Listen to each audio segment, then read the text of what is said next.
First stove on பண்ணிவிட்டு ஒரு கடாயை ஸ்டவ்வில் வச்சுக்கோங்க. இதில் 1 டேபிள் ஸ்பூன் ஆயில் விட்டுக்கோங்க. ஆயில் நல்லா சூடானதும் 3 பல் பூண்டு, 1 டேபிள் ஸ்பூன் கடலைப்பருப்பு, 2 டேபிள் ஸ்பூன் வேர்க்கடலை சேர்த்துருக்கேன். இப்போ ஸ்டவ்வை நான் சிம்மில் தான் வச்சுருக்கேன்.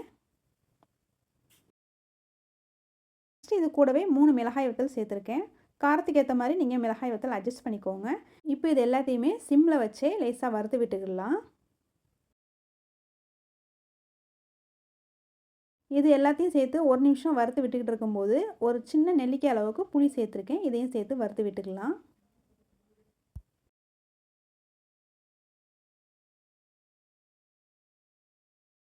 இப்போ இந்த ஸ்டேஜில் பார்த்தீங்கன்னா, சீரகம் சேர்த்துக்கிறேன்.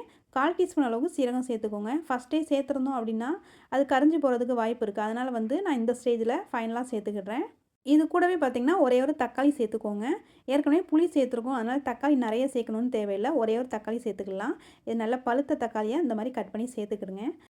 சீரகம் வந்து ஸ்மெல் பிடிக்கல அப்படின்னா, வறுக்கும்போது நீங்கள் ஆட் பண்ணல அப்படின்னா, ஃபைனலாக நீங்கள் தாளிக்கும்போது கண்டிப்பாக ஒரு 1/4 டீஸ்பூன் அளவுக்கு சீரகம் சேர்த்துக்கோங்க. இப்போ பார்த்தீங்கன்னா, கொஞ்சமாக உப்பும் சேர்த்துக்கிடுறேன். உப்பு சேர்த்துட்டு லேசாக வறுத்து விட்டுட்டு, இதை வந்து நல்லா ஆற வச்சுட்டு அப்புறம் அரைச்சி எடுத்துக்கலாம். ஓகே, கடலைப்பருப்பு எல்லாமே நல்லா வறுபட்டுருச்சு. இப்போ இதை வந்து நல்லா ஆற வச்சு எடுத்துட்டேன். இதை வந்து அரைச்சி எடுத்துக்கலாம். ஃபஸ்ட்டு வந்து நீங்கள் கீழே வந்து மிளகாய் வத்தலை ஆட் பண்ணிவிட்டு, அதுக்கு பிறகு மற்றதெல்லாம் ஆட் பண்ணிக்கோங்க. ஃப்ரெண்ட்ஸ், கோலாரில் வந்து தங்கத்துக்கு மட்டும் ஃபேமஸ் இல்லை, இந்த சட்னியும் ரொம்ப ஃபேமஸ் தான். ரொம்ப டிஃப்ரெண்ட்டாக இருக்கும் டேஸ்ட்டு. ட்ரை பண்ணி பாருங்கள் ஃப்ரெண்ட்ஸ். இப்போ பார்த்திங்கன்னா, இது எல்லாத்தையுமே மிக்ஸி ஜாரில் ஆட் பண்ணிவிட்டு கொஞ்சமாக தண்ணி விட்டுக்கலாம். அரைக்கிற அளவுக்கு கொஞ்சம் கொஞ்சமாக தண்ணி விட்டுட்டு நீங்கள் நல்லா அரைச்சிக்கோங்க. அதாவது ரொம்ப ஃபைன் பேஸ்ட்டாக அரைச்சிடாதீங்க. கொஞ்சம் பார்த்திங்கன்னா ஒரு 90% அளவுக்கு நீங்கள் நல்லா அரைச்சி எடுத்துக்கோங்க.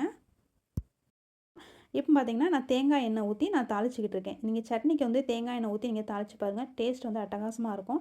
இதில் கொஞ்சமாக கடுகு சேர்த்துட்டு, கடலைப்பருப்பு சேர்த்துட்டு, கொஞ்சமாக கருவேப்பிலையும் ஆட் பண்ணியிருக்கேன். ஃபைனலாக பார்த்தீங்கன்னா, கொஞ்சமாக ஒரு 1/4 டீஸ்பூன் அளவுக்கு பெருங்காய பொடியும் ஆட் பண்ணிக்கோங்க. பெருங்காய பொடி நீங்கள் ஆட் பண்ணும்போது ஸ்டவ்வை ஆஃப் பண்ணிவிட்டு நீங்கள் ஆட் பண்ணிக்கோங்க. இல்லைனா வந்து ரொம்ப கரிஞ்சு போயிடும். அதனால் வந்து ஸ்டவ்வை ஆஃப் பண்ணிவிட்டு சேர்த்துட்டு, ஃபைனலாக பார்த்தீங்கன்னா, நம்ம அரைச்சி வச்சுருந்த சட்னி இதோடய ஆட் பண்ணிவிட்டு நல்லா மிக்ஸ் பண்ணிக்கோங்க. ஃப்ரெண்ட்ஸ், பார்த்திங்கன்னா, சட்னியை கொதிக்க வைக்கக்கூடாது. கொதிக்க வைக்காமல் ஜஸ்ட்டு தாளித்ததில் வந்து இந்த சட்னி எடுத்து ஊற்றிட்டு ஸ்டவ் ஆஃப் பண்ணாலே போதும். நல்லா ஃபஸ்ட் டைம் பார்த்துட்டு இருக்கீங்கன்னா மறக்காமல் சப்ஸ்கிரைப் பண்ணிவிட்டு பாருங்கள் ஃப்ரெண்ட்ஸ். வீடியோ பிடிச்சிருந்துச்சுன்னா லைக் பண்ணிக்கோங்க.